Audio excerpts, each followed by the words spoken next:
السلام علیکم ورحمۃ اللہ وبرکاتہ۔ بسم اللہ الرحمن الرحیم۔ رب اشرح لی صدری ویسر لی امری واحلل عقدۃ من لسانی یفقہوا قولی واجعلنی وزیرا من اہلی۔ آج کا ہمارا لیسن سورۃ البقرہ کی تفسیر ورس نمبر 209 سے 212 تک انشاءاللہ تعالی۔ اعوذ باللہ من الشیطان الرجیم، بسم اللہ الرحمن الرحیم۔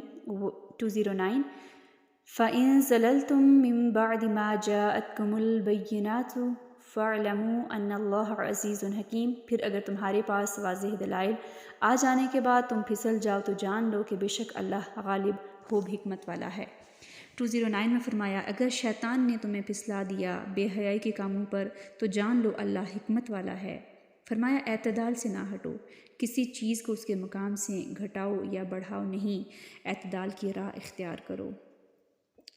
ورس نمبر 210 میں فرمایا هل ينظرون إلا أن يأتيهم الله في ظلل من الغمام والملائكة وقضي الأمر وإلى الله ترجع الأمور۔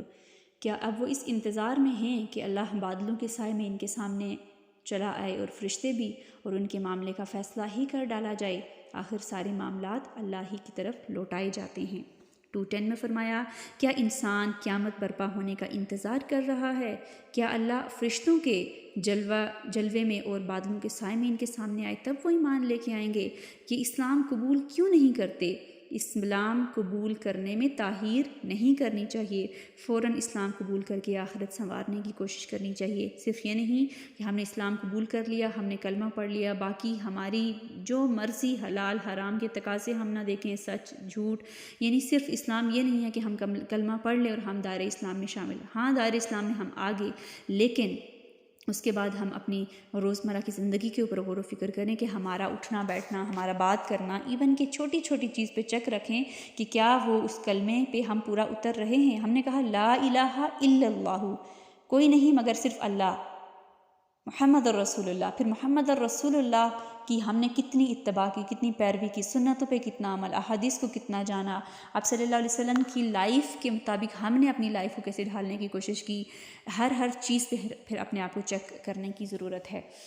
فرمایا نیکسٹ ورس نمبر 211 میں سل بنی اسرائیل کم آتیناہم من آیۃ بینہ ومن یبدل نعمت اللہ من بعد ما جاءتہ فإن اللہ شدید العقاب۔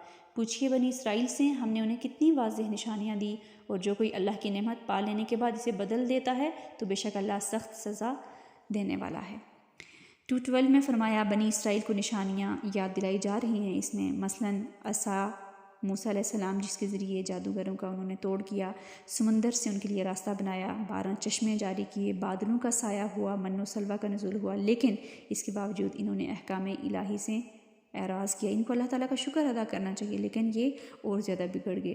خلاصہ اگر ہم دیکھیں تو کیا ہے کہ قرآن، دین، نعمتیں ساری اللہ کا انعام ہیں، ان کو قبول کرنا چاہیے۔ رسول کی آمد، قرآن نعمت ہے، اس رسول کی آمد کے اوپر ہم صرف اگر 1 سال کے بعد عید میلاد النبوی کا نام دے کر، حالانکہ اسلام میں 2 ہی صرف عیدیں ہیں، عید الاضحیٰ اور عید الفطر، ہم تیسری عید کا نام دے کے اپنی نمازیں چھوڑ دیں، صرف گلی محلے سجاتے رہیں، نعرے لگاتے رہیں، نعتیں پڑھتے رہیں جن میں اتنا شرک موجود ہے، ہم بس وہ راگ لگاتے رہیں، میوزک، ڈھول باجے، اتنی ساری چیزیں اپنے دین میں ایڈ کر دیں، اس کی وجہ سے رات ہم دوستوں کے ساتھ فالتو بیٹھے رہیں، وقت ضائع کرتے رہیں، ہماری نمازیں جو فرض ہے وہ چھوڑ کر ہم خود سے ایک نئی چیز بدعت کو ایجاد کر کے اس کو دین کا نام دے کر وہ کام کریں، تو یہ پھر کیسا دین ہے؟ یہ پھر کیسا ہم نے اپنے نبی کی اتباع کی؟ ہم نے اس قرآن کو کتنا جانا؟ ہم نے رسول کی آمد کے لیے صرف 1 دن کیا مقرر کیا ہوا ہے؟ 1 دن ہم خوشی منائیں گے، باقی سارے جتنے سال کے دن ہیں وہ ایسے ہی گزر جائیں، ہم اللہ کا ذکر نہ کریں، ہم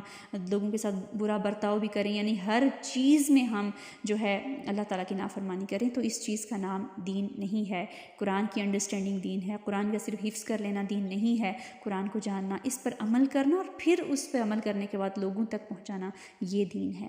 ہم اپنے آپ سے سوال کریں ہم نے کتنا جانا، اور پھر ہم جاننے کے بعد لوگوں تک کتنا پہنچانے کی کوشش کر رہے ہیں۔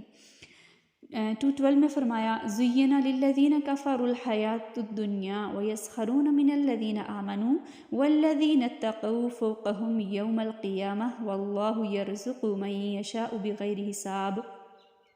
جن لوگوں نے کفر کیا ان کے لیے دنیا کی زندگی سجا دی گئی ہے، اور وہ ان لوگوں سے مذاق کرتے ہیں جو ایمان لائے ہیں، اور جو لوگ متقی ہیں وہ قیامت کے دن ان سے بلند مرتبہ ہوں گے، اور اللہ جسے چاہتا ہے بغیر حساب کے رزق دیتا ہے۔ 2:12 میں فرمایا انسان کیوں پھسلتا ہے؟ دنیا کی زندگی زینت اس کو پھسلاتی ہے اور وہ اصل راستہ بھول جاتا ہے۔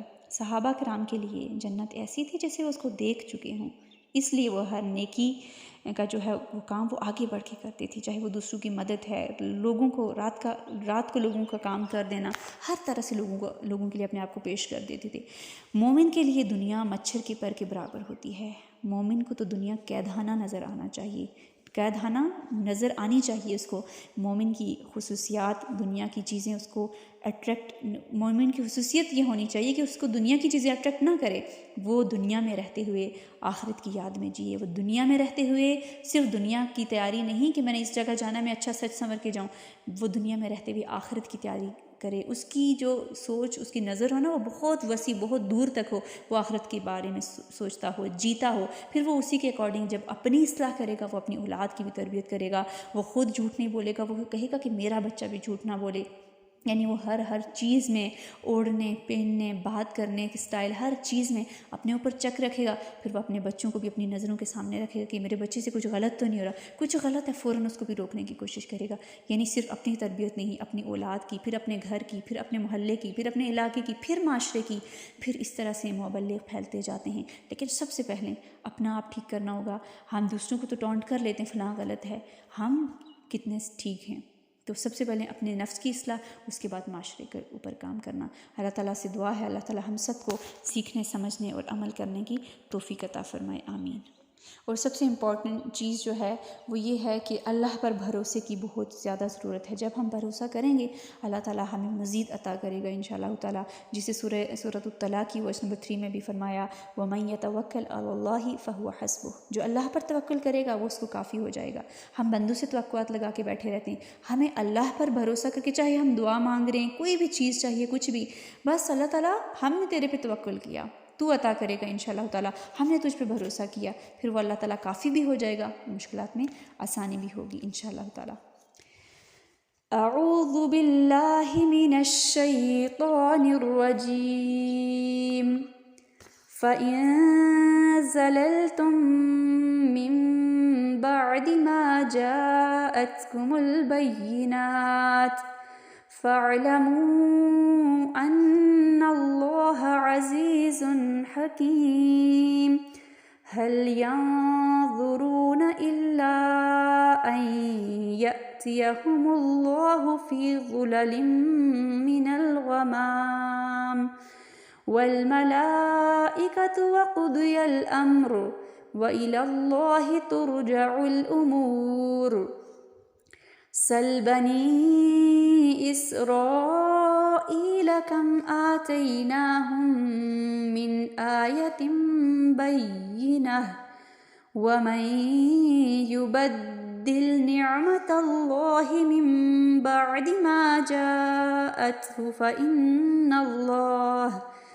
فَإِنَّ اللَّهَ شَدِيدُ الْعِقَابِ زُيِّنَ لِلَّذِينَ كَفَرُوا الْحَيَاةُ الدُّنْيَا وَيَسْخَرُونَ مِنَ الَّذِينَ آمَنُوا وَالَّذِينَ اتَّقَوْا فَوْقَهُمْ يَوْمَ الْقِيَامَةِ وَاللَّهُ يَرْزُقُ مَن يَشَاءُ بِغَيْرِ حِسَابٍ۔